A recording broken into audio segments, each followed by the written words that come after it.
балаға витамин D3 препаратын қанша жастан бастап және қандай мөлшерде беру керек деген сұрақтар аналардан көптеп келіп жатады. Мен өз балама беретін препарат бұл D3 Max, яғни капля түріндегі формасы, аптечный, бұл аптекалардың барлығында сатылады.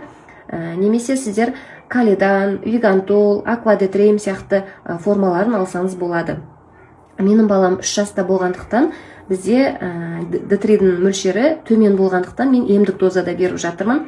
Мендегі бір тамшыдағы дозировкасы ол 500 халықаралық бірлікте. Сіздер міндетті түрде D3-ді алған кезде ол бір тамшысында қанша халықаралық бірлік, яғни ЭМ деп тұрады. Мысалы, бір тамшыда 500 ЭМ. Сіздер міндетті түрде соған қарап оларыңыз қажет.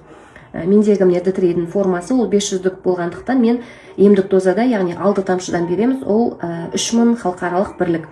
3 ай қабылдаймыз, 3 айдан кейін 1 ай демалып, міндетті түрде қайтадан анализ тапсыру қажет, яғни мөлшерін ары қарай жалғастыру үшін.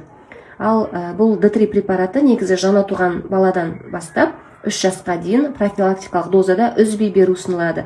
Ал 3 жастан асқаннан кейін тек балаға сезонна, яғни күз, қыс айларында профилактикалық дозада ол 1000-1500 халықаралық бірлікте беру ұсынылады.